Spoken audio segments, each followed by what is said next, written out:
Comment tu gères toi justement cet aspect-là? Cet aspect émotion, cet aspect, tu m'as parlé du dégoût, que Mmh. des fois il y a ce rejet, on en a marre.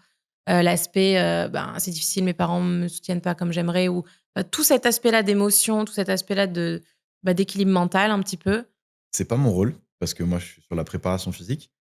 Et nous, quand on est les préparateurs physiques, au même titre que les kinés, quand on voit les athlètes, on les voit dans des moments où ils sont un peu dans des moments de décompression. Ils vont sortir de l'entraînement, ils se sont peut-être embrouillés avec l'entraîneur, peut-être que ça s'est mal Ouais. passé et ils peuvent pas dire à l'entraîneur, «Ouais, tu me fais chier, j'en ai marre». Ils le disent parfois et c'est ou alors: «L'entraînement, c'était dur, j'en peux plus, j'en ai marre» et cetera. Ils vont pas le Ouais. dire parce qu'ils ont cette façade, surtout quand on est dans un sport de groupe où il y a des sélections, où il faut montrer au coach que tu es investi. Il y a souvent des gens qui disent qu'on ne peut pas être ami avec ses athlètes. Moi, je pense que dans la vie, les gens Mmh. avec qui on est les plus exigeants ou les gens avec qui on accepte le plus de choses, c'est ses amis. Un Mmh ami, on mh. va lui dire la vérité, on va lui dire: «Ton jean, il te va pas, il change-le». Quelqu'un dont on s'en fout, on va rien lui dire. C'est Ouais. pas grave.